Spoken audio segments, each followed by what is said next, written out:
Tom and Kristy are back with Two Gurus Talk Compliance. Welcome to the Two Gurus Talk Compliance podcast with me, Kristy Grant-Hart. I'm here with the one and only Tom Fox, and we are ready to talk all things compliance, corporate ethics, ESG, governance, and whatever else is on our minds and the minds of the other experts in our field. This week, we're covering the role of behavioral economics in compliance programs, how to manage compliance in ChatGPT, lessons for compliance officers from the Microsoft OFAC settlement, and why your email does not constitute my emergency. But first, how has your week been, Tom, and what do you think is the most interesting development? Well, I went to CLE on Trust and Estates, and I must say it doesn't get much better than that. Oh man, that is the most exciting thing about the week. That's awesome. Congratulations. Thank you. So someone told me I just pay someone to do it, and I think that's what I'm going to do. Don't worry, listeners, we will not be covering the basics of trust law on this podcast. So we did have, I thought, an interesting article from the Ropes and Gray firm about really the evolution of compliance. And when I first read it, Kristy, it really struck me. It's what I think you and I have literally seen for 15 years. Compliance has evolved, and it will continue to evolve. And it's a snapshot of compliance circa April 2023 of where we are now. And I really wanted to talk about this because it would give us an opportunity to talk about the evolution of compliance when I started in sort of 06, 07 of lawyers writing policies and procedures for other lawyers with legal citations and case law and other useless information for business people, really elevating or recognizing that that's not how business people do business. Or as my boss from that time period tried to explain to me, you got to give the guy who's trying to do the right thing, who looks up the policy, the information he needs or she needs. And so the article in many ways talked about a key phrase that I use very often that I got from Karsten Tams, and that's the user experience. So what is the user experience? And it starts off in the first section with entitled Limitations of Traditional Tools. And they're absolutely right. The tools you and I grew up with are limited now and are limited from getting compliance communications and training out and then returning or taking back the necessary information to monitor and then move towards a continuous improvement model. So what we need to do and what we have done and what we'll talk about throughout this podcast is some of that evolution and not only the things we've seen, but frankly, some of the strategies you've used at Spark Consulting to incorporate these changes into your compliance services, consulting services. So I hope we get a chance to talk about some of the things you guys are doing, which I think is very exciting. But it's also sort of wrapped around behavioral sciences. And Wei Chen led the discussion about that. She led the clarion call 5 years ago. She was talking about the behavioral sciences, and now it's mainstream. And so, and I know you guys have incorporated many of those strategies directly into your consulting services. So for really a snapshot in time of where we are, where we were, and where we're going, I thought it was just an excellent article. And if you are a compliance professional, I would urge you to read it to really benchmark maybe not your entire program, but how you think about the delivery of compliance services. So as I said, we'll talk about it kind of throughout this article, but that was really my first kind of opening thoughts that I don't want to say the traditional tools are limited, but we've really evolved past them. So any thoughts from yourself? Yeah, I know, Tom, you were really affected by this article and wanted to go in depth in it. So in terms of our normal pace, I bring up something I've read, you bring up something you've read, but I think for your side, you want to go into some of these a bit more deeply. And I think the first section, that limitation of traditional tools, I love behavioral science. I'm fascinated by it. when they were specifically talking about the section on learning and on training, and talking about that frequently shorter, in more bursts, more frequently, where the learner gets to decide when and how they learn, is really aligned not just with behavioral science, but also with adult learning theory. So when Spark Compliance was creating our online training game, Compliance Competitor, we worked with Dr. Benjamin Hayes in London at City College, and he worked with us to talk about that. And some of the really interesting things that you can do with a lot of e-learning training is things like allowing people to do it on their own time actually is part of what benefits them. But also a lot of the vendors you'll see now, you can pick the order in which, if you're doing, say, code of conduct training and there's 4 modules, you can pick the order of which ones you want to do first or last. And little things like that give adults the feeling of agency. And that's the kind of small behavioral science things that we can incorporate relatively easily, or understand that that makes a difference to adult learners in how they experience it. Okay, what's your first article, Kristy? All righty, so we're going to get in and out of the depths of the behavioral sciences and come to a different kind of depth, which is dealing with Microsoft's OFAC settlement. Apologies for that. This is from Michael Volkov, and it's part 2 of his discussion of the Microsoft settlement. And I love this article because it goes into detail about what compliance officers should do and can do in their programs, not just if they have a problem going on, but again, one of the things that's so powerful about enforcement actions is that they tell us what we should be doing. They basically give us the answers. So Microsoft was pretty impressive in this whole thing, honestly. Basically what they did was they had distributors who were selling to Russian oligarchs and SDNs. And it's important to note that this was prior to all of the recent Ukraine sanctions. It was far before that.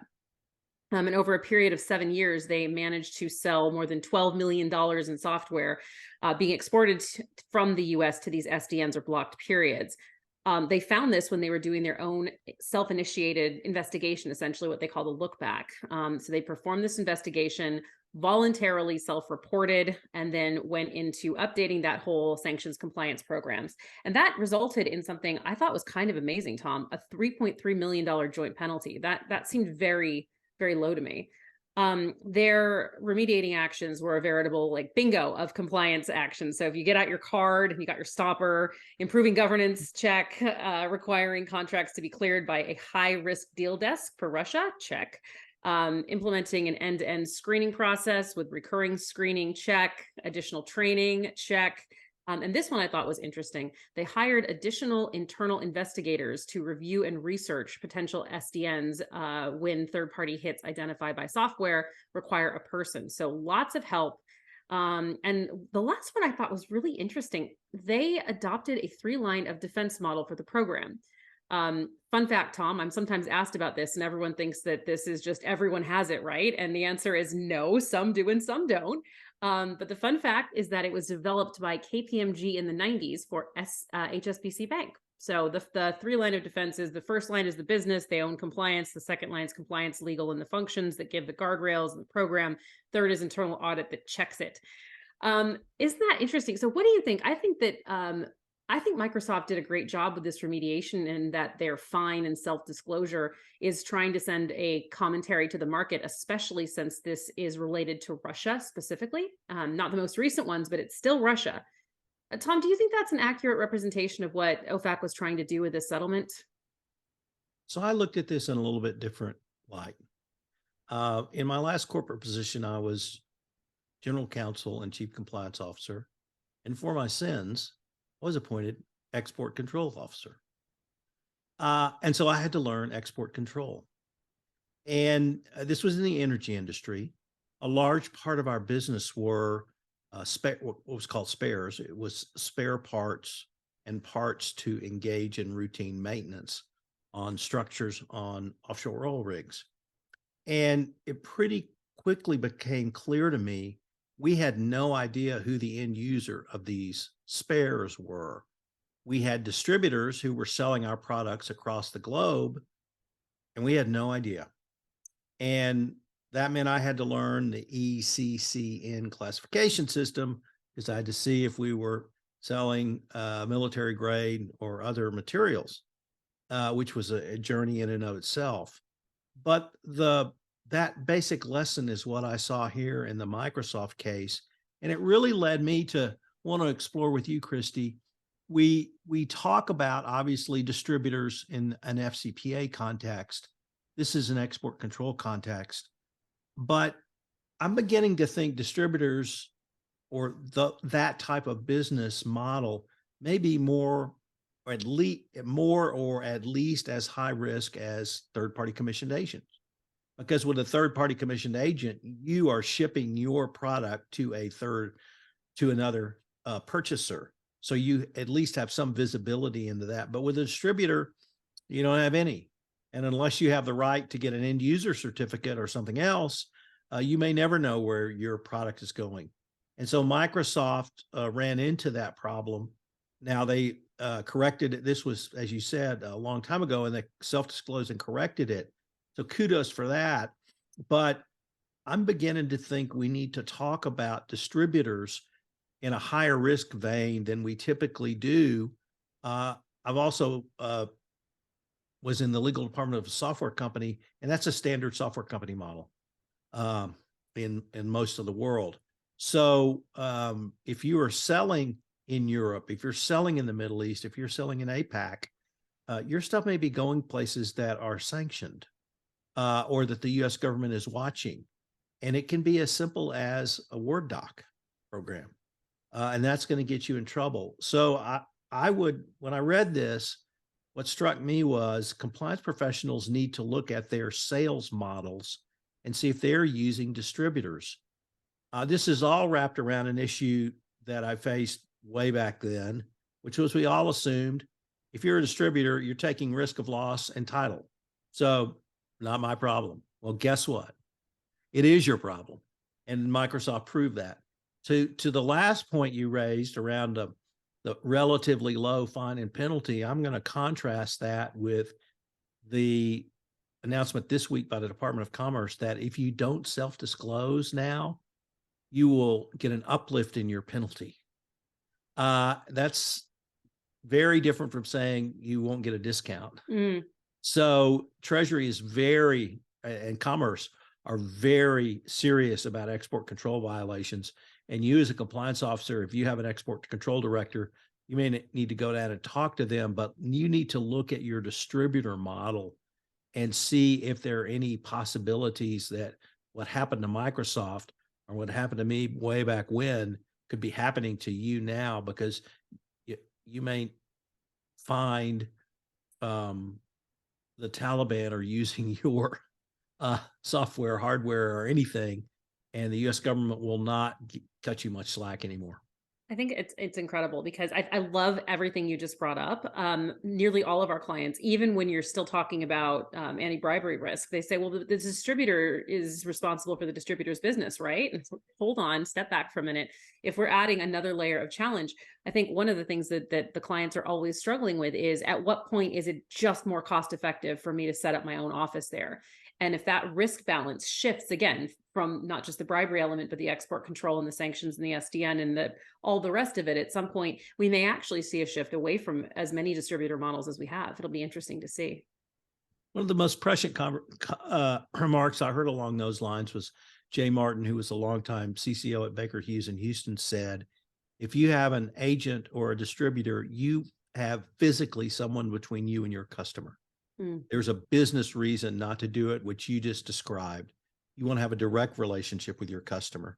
So he was able to use that to articulate to the business people, hey, you want to have a direct relationship with your customer. You don't want to go through an agent. So you're absolutely right. All right. So let's talk a bit more about behavioral silence. Let's go back there. Sure. So there were 3 actions that the article really suggested you take. The first was to simplify process to avoid friction, to improve communications, and by leaning on Robert Cialdini, and then incorporate nudge theory. Let me start with the first one because I know it's something that you really appreciate, but to me, it's all about the user experience. And Carsten Tams, when he talks about design thinking and compliance, what he talks about is you have a product designed with the user, with the user, not with the user in mind. Then you send it to the user for testing. And then you incorporate the user feedback into your final model and deliver that back to them, continuously monitoring. And that's moving away from friction. So it's really all about the user experience. And if you in compliance can deliver a compliance solution that not only is going to have less friction or make it less frictionable, that's a word, that's going to turn the head of the business people. And I watched and talked to Microsoft when they were going through their FCPA journey and the process they created. And after the business guys started seeing, hey, this is really not that hard, and we're getting more insight. So the first insight they got from the various sales models they were using, which included distributors and included third-party commission sales agents, was the end user was getting various discounts, 5%, 20%, 50%, and there was no rhyme or reason. And so the salespeople saw, I've left money on the table because customer A in one country got 5% and customer A in another country got a 25% discount. So they immediately saw the benefit of having that data centralized in compliance, but it was frictionless for them to get the information. The nudge theory, well known. I know you've been talking about that for at least 5 years, maybe longer. I've certainly been talking about that. And Cialdini's book on influence is a seminal book in this field, and I commend it to every compliance professional to read as well. So utilizing behavioral science is a critical way to improve your compliance program, not simply in training and communication, but also as a way to make your compliance program more effective, your business process more efficient, and greater profitability at the end of the day. So I love all of the sections in the article about this. And the term friction, I'm so glad it's finally coming into the compliance world a little bit. The first time I started to read about it was really in kind of studying sales. And there was a perfect example of friction for me this past week. As you know, Tom, I've taken up the aerial silks, getting up and hanging from the ceiling, basically. It's unbelievable fun. But I was looking at a different course, and the classes were going through this booking system that was unbelievably difficult. Tiny little print, not mobile dependent, had to put your credit card in before you could even pick your class, like thing after thing after thing. And I thought, my God, could this have any more friction, right? At some point, unless I really, really, really wanted to keep going, I really would have not. And that's the last thing we want. That's friction. That's when people say, forget it, I'm not ordering this thing anymore. And when we're in compliance, sometimes I think we have this vision of, well, they have to do it. So it doesn't matter if it's easy to use, if it's enjoyable, they have to do it. But what we can do instead is to do exactly what you said. If we don't have the opportunity to have the person from the business sitting next to us as we develop it, try to do things like single sign-on. Try to go through the process yourself as if you knew nothing and see how hard it is, see where those friction points are, see what you can fix. I think that sometimes we can have almost an arrogance about, because they have to do it, I can give them whatever I want or whatever is available to me, as opposed to really trying to tailor it in a way where there isn't that friction. And I think it was a really smart way of helping us to think about it in a different light. Friction isn't a compliance word very much, but we probably should start adapting it to be. So what do you have next, Kristy? Oh, it's my gift that keeps on giving. It's my FTX. So this one is it's just too good. I can't stop myself from the juicy details of terrible. So this one comes from the Wall Street Journal about Sam Bankman-Fried, or SBF, as he is known to his friends and obviously to us in the compliance community. If you aren't aware, he is the disgraced former CEO of FTX Group, which was a cryptocurrency exchange and a hedge fund. And as the investigation continues, there's new details that the compliance and risk failures were even bigger than they thought. So they've now gotten into the internal communications in this part of the reporting. And SBF, the CEO, said, quote, "We sometimes find 50 million of assets lying around that we lost track of, such as life," end quote. I don't know, Tom, probably not your life or mine, but just happens. You were the trust person. You saw that sometimes you lose 50 million. It just happens. My personal favorite, though, is that expenses and invoices were submitted on Slack and were approved by emoji. So for those astute folks listening, that qualifies as ephemeral messaging. Ding, ding. Something the DOJ has spoken extensively about in its recent update to the evaluation of corporate compliance programs, and something we'll chat about a little bit later. Fascinating take on it from the FCPA blog, but we'll get there. Coming attractions. Most egregiously, SBF stated that at Alameda, the FTX's sister company, it was, quote, hilariously beyond any threshold of any auditor being able to even partially get through an audit, unquote, because the records were so bad. Lastly, SBF tweeted about the need for two-factor identification and that, quote, 90% of crypto security is making sure you've done the basics, unquote, except, of course, that FTX didn't enforce the use of multi-factor identification at the firm.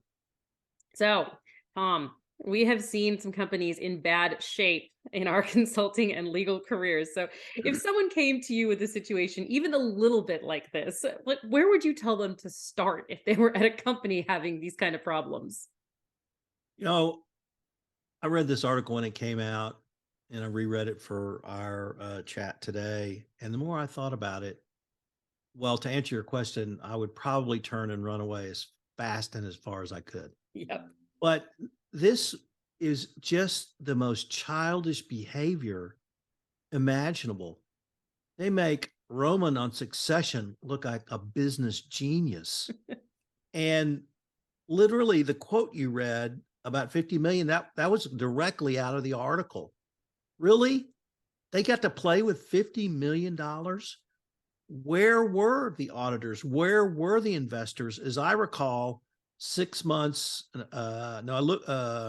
8 months before they went bankrupt, there was over $2 billion in investment made. Who is looking at this? At some point, you have to quit giving kids sugar. And nobody did. And as bad as these people were, they were allowed to do this by not only a bevy of their own, but a bevy of outsiders who were allegedly sophisticated investors.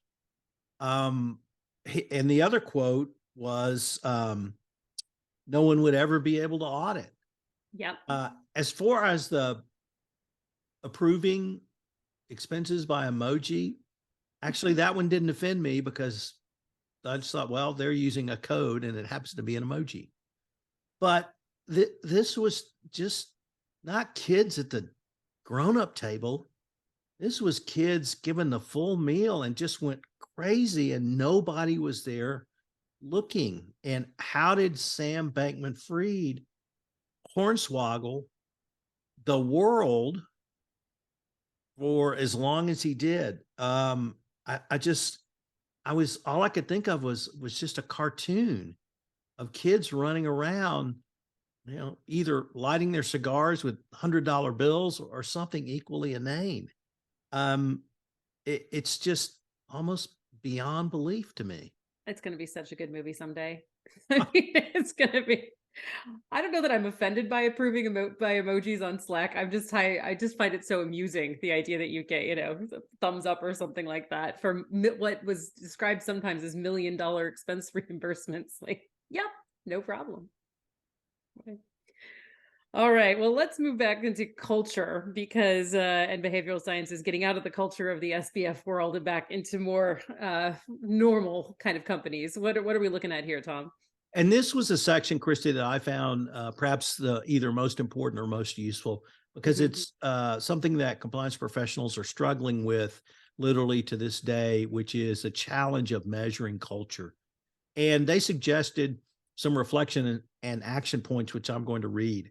How do you define culture and what impact does this have on the question you're asking? What metrics do you have in place to measure culture and its influence on compliance in your organization?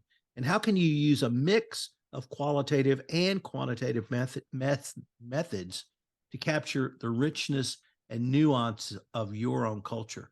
And I really appreciated this language because I felt like it will help us lead a discussion.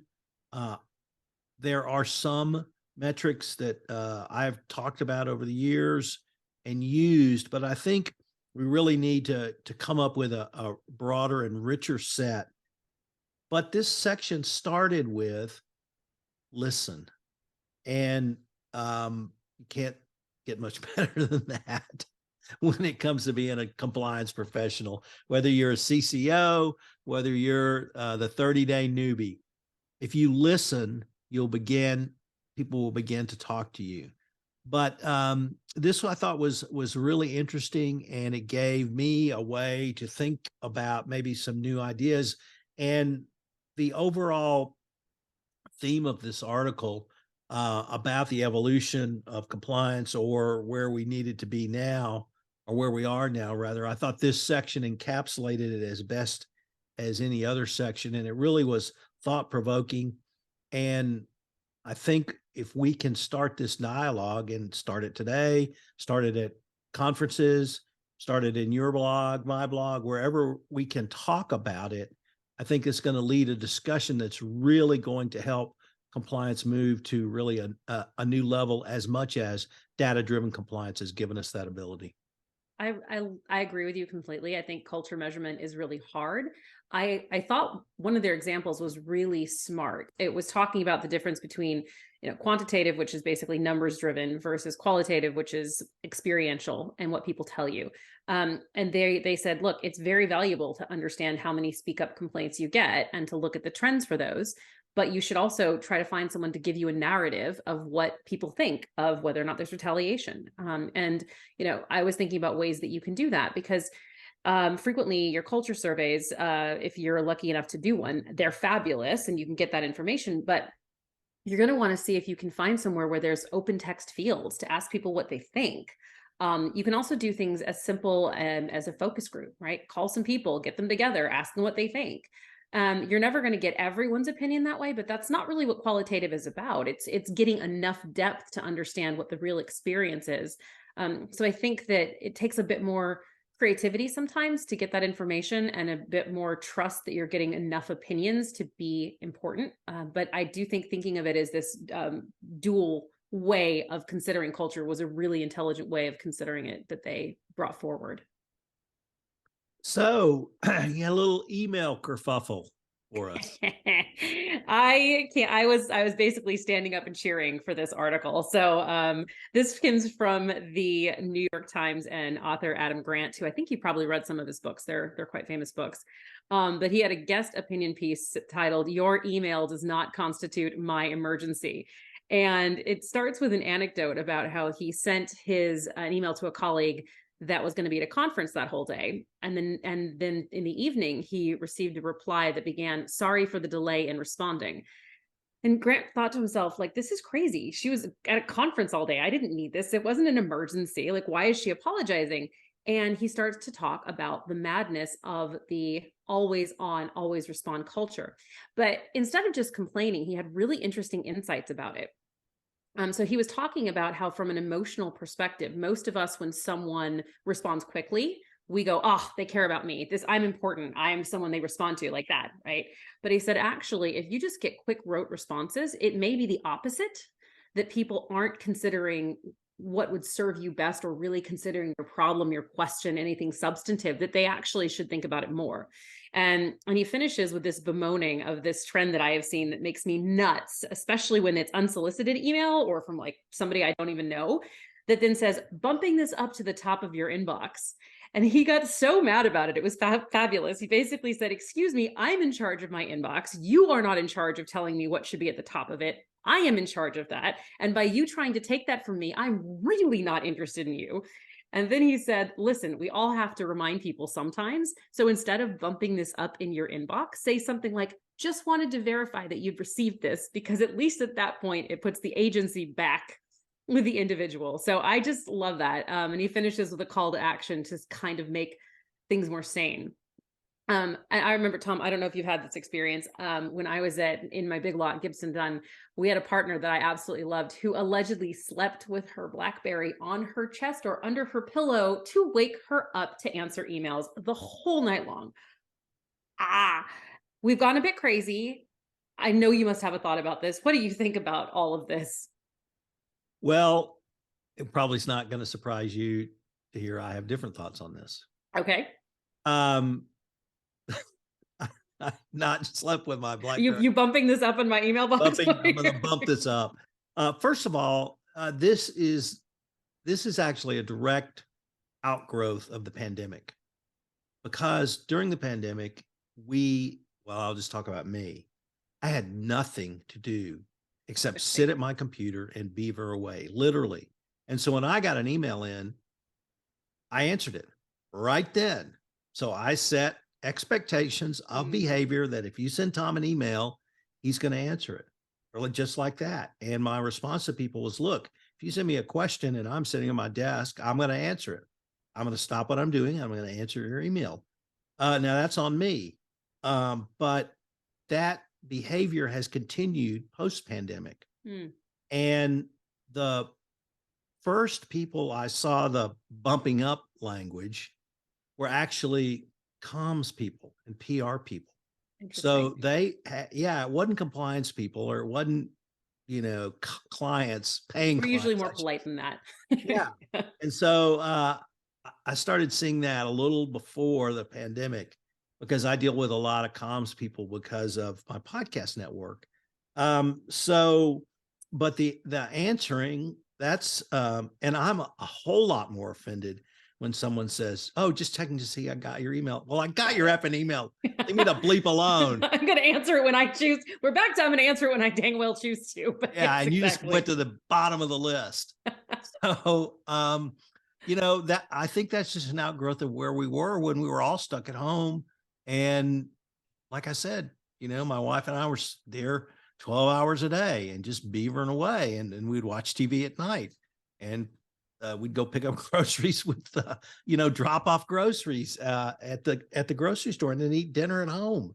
So it to me, it was really an outgrowth of that. I think it's going to change because of the pushback that this article articulates, and people like you's feelings about it. But I really thought it was an outgrowth of the pandemic and where we were at that point in time. And I don't think that expectation will continue going forward. Oh, I think it's interesting. I don't know if you're on Microsoft too, on the Outlook program, where it tells you, hey, this isn't this person's time zone. And I think that's nudge behavior, right? There we are. Do you wish to send this tomorrow morning? Shall we put this on, delayed send? I like nudge theory for that. So let's go back to the kind of nudge theory of what we're talking about in our deep dive article. So what is this need for an experimental approach? Their next point. So let me put sort of the last two together, which was the need for an experimental approach and the importance of a shifting mindset. And to me, Kristy, these two encapsulate why compliance is the greatest corporate profession there is. Here it is. You're only limited by your imagination. That's it. You can think of it, you can do it. There's no rules in compliance. We're not a legal profession that's existed since the time of Aristotle. If you've got a new way to do something, if you got a better way to do something, just try it out. And it may not work, but it might work. Or talk to Kristy, or talk to Joe Murphy, or any of those other things you can do to say, hey, what do you think about this? And that's why I absolutely love this profession, is we do need an experimental approach. We need that now. And you do have to have the ability to shift your mindset. You and I both came out of a legal academic structure, and then a law firm world, and then a corporate world. And things were very different in the general counsel's office. They were very different in private practice. But the flexibility we have as compliance professionals, if you've got a new way to communicate, whip out your iPhone and record something and send it and see if it works. And so I absolutely agree with that. But I think that's why I think this is the greatest profession there is. In addition to, I'm really going to get on my horse now, the $3 trillion annually lost by the world of bribery and corruption, and the $2 trillion lost by money laundering, $5 trillion lost to the world economy. We get to fight that every day. We get to do it in new and creative ways. I mean, I think of Lisa Fine and Mary Shirley when they said, hey, Tom, can we have a podcast on your network about women in compliance? I'm like, sure. Well, they created this entire network. Lisa's written 2 books. She's got a column or Mary has written 2 books. And they have a column, or Mary has a column on CCI, but they have a community called Great Women in Compliance. And how did that happen? They just thought it up.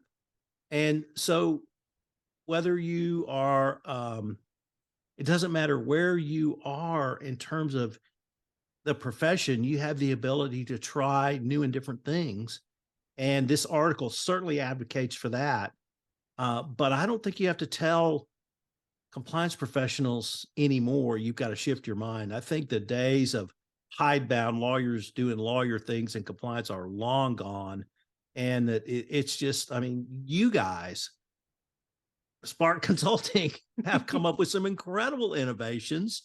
You have written books on your own. You've written them in conjunction with others that have been marvelous for our profession in terms of where we can go and how to think through things. I've written books. The number of people who've written books in our profession is growing every day. It is. And it's just an incredible dynamic sea of innovation. So I appreciate them saying that. Hopefully they're not hidebound lawyers that sitting in the CCO chair who are not ready to be innovative. But if you are not, you're going to be consigned to the dustbin of history.